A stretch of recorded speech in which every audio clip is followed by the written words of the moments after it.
Está feito. Finalmente. Ele está desfeito em pedaços, e a ironia é que foi ele mesmo quem me entregou o martelo. Chamam-lhe justiça poética, mas eu chamo-lhe um pagamento há muito devido. O meu marido, o Ricardo, era um homem brilhante, um cientista de mão cheia cujo trabalho o consumia. E o Afonso, o seu sócio, o seu suposto amigo, viu essa genialidade e, em vez de admirar, cobiçou-a. Ele roubou o projeto de uma vida inteira do Ricardo. Anos de pesquisa, noites sem dormir, tudo apresentado num congresso em Genebra como se fosse obra sua. O sucesso do Afonso foi instantâneo. O declínio do Ricardo também. Ele não aguentou o peso da traição, e a garrafa de uísque tornou-se a sua única confidente, até o corpo ceder. Falência de órgãos, disseram os médicos. Eu chamo-lhe um assassinato lento. Depois do funeral, a minha dor transformou-se numa raiva fria. Antes de conhecer o Ricardo, a minha vida era outra. Eu trabalhava em comunicação corporativa, um mundo onde se aprende a gerir percepções e a identificar fraquezas. Essas competências, adormecidas durante anos de felicidade doméstica, despertaram com um propósito sombrio. Eu iria desmantelar o mundo dele, não com violência, mas com a precisão de um arquiteto. E eu iria sorrir das sombras. O meu disfarce tinha de ser impecável. Tornei-me organizadora de eventos, usando a minha experiência antiga para criar um portfólio convincente e obter recomendações. Em poucos meses, o meu nome chegou aos ouvidos de Beatriz, a mulher do Afonso. O nosso primeiro encontro foi no casarão deles, na Lapa. O Afonso mal me olhou, um peão no seu grande tabuleiro. Perfeito. A Beatriz, por outro lado, era um feixe de nervos. As suas mãos tremiam e o hálito a pastilhas de menta não escondia o cheiro a álcool, um odor que eu conhecia demasiado bem. O meu primeiro trabalho foi a festa de 21 anos do filho, o Tiago, a minha porta de entrada. Observei a forma como o Afonso humilhava essa mulher e o desprezo palpável nos olhos do filho. A minha máscara de eficiência simpática funcionou. Eles convidaram a sua própria ruína para entrar. O Tiago era uma primeira peça. A sua alma de artista chocava com os planos do pai, que o queria na gestão de empresas. Encontrei-o no seu quarto, um santuário caótico de arte e fotografia. Ele era desconfiado.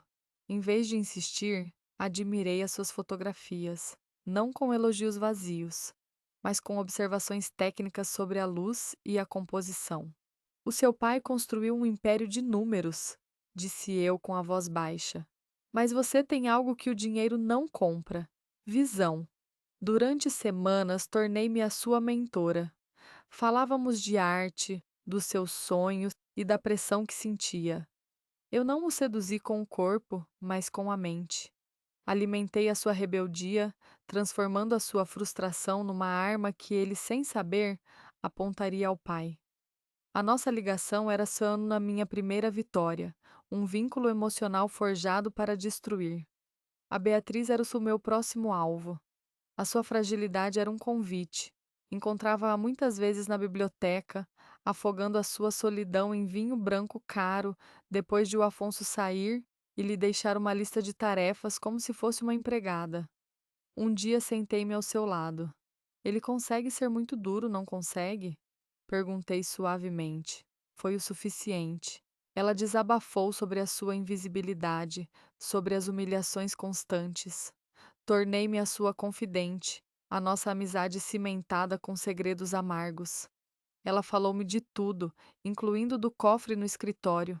Não me deu a combinação, claro, mas a minha paciência era infinita. Durante as minhas visitas, observei o Afonso. Reparei que antes de abrir o cofre, ele olhava sempre para uma fotografia em cima da secretária. Uma tarde, a sós no escritório, peguei na moldura. Na parte de trás, uma data estava escrita: o dia do aniversário de casamento deles. A arrogância dele era lá minha chave. O palco foi montado para na festa de aniversário de casamento deles. Uma semana antes, instiguei uma discussão. Mostrei ao Tiago um panfleto para uma oficina de fotografia de renome em Paris. É uma oportunidade única, disse-lhe. Ele pediu o dinheiro ao pai. O Afonso recusou com desprezo, dizendo-lhe para se concentrar em algo útil. A semente da discórdia estava plantada. Na noite da festa, enquanto os convidados brindavam no jardim, deslizei para o escritório. O chão rangeu, mas a música abafou o som. Usei a data e o cofre abriu-se. Ignorei os diamantes e os relógios. Retirei um maço de notas altas, cerca de 10.000 euros, o colar de pérolas da avó da Beatriz e os botões de punho de ouro do pai do Afonso. Escondi os botões de punho no estojo da máquina fotográfica do Tiago. Na manhã seguinte, o caos instalou-se. A Beatriz estava descontrolada por causa das joias, mas o Afonso estava furioso com o dinheiro desaparecido. Foi o Tiago! Gritou ele, lembrando-se do pedido recente do filho. Aquele ingrato deve ter pensado que podia simplesmente tirar o que eu não lhe dei. Eu sugeri com a minha melhor voz de preocupação. Beatriz, querida, talvez ele os tenha escondido algures num acesso de raiva. Vamos procurar no quarto dele. Talvez encontremos alguma coisa. Foi a Beatriz quem, com as mãos a tremer, encontrou os botões de punho. A acusação do Afonso, a negação desesperada do Tiago e o choro impotente da Beatriz foram a sinfonia da minha vingança. A família estilhaçou-se. Nos meses que se seguiram, a casa tornou-se um mausoléu. O Tiago saiu de casa cortando relações. A Beatriz afundou-se ainda mais no álcool. O Afonso, isolado e zangado, agarrou-se à única pessoa que parecia calma e controlada. Eu. Primeiro, foram desabafos no escritório, depois jantares discretos. Ele estava no seu ponto mais baixo, e foi só então que permiti que a relação se tornasse física. Para ele, eu era um refúgio, uma prova de que ainda conseguia controlar alguma coisa. Para mim, era o passo final e mais repugnante do plano. Na cama dele, no santuário da família que eu tinha destruído, ele confiou-me os seus segredos mais profundos, não só os pessoais, mas também os profissionais. Ele via em mim uma aliada, uma mente tão afiada como a sua. Foi o seu maior erro. Com acesso total à sua confiança, o império profissional dele era o último bastião. Ele estava de planear o seu maior golpe, uma aquisição hostil de uma empresa concorrente de biotecnologia. Era um negócio complexo, altamente secreto e que o tornaria imensamente poderoso. Nas nossas noites juntos, ele gabava-se dos detalhes, mostrando-me os planos, as estratégias. Ele estava a usar táticas agressivas, à margem da legalidade, para desvalorizar a empresa-alvo antes de atacar. Usando um telemóvel descartável e um e-mail encriptado, divulguei anonimamente toda essa estratégia, incluindo as provas das suas manipulações de mercado, diretamente ao conselho de administração da empresa-alvo e a um jornalista financeiro que eu sabia ser implacável. A queda não foi imediata, foi pior. A notícia explodiu. A aquisição foi cancelada. Os seus próprios sócios, confrontados com um escândalo público e investigações regulatórias, viraram-lhe as costas. O preço das ações da empresa dele desabou. Os credores apareceram. O seu nome, antes sinônimo de sucesso, tornou-se sinônimo de desgraça.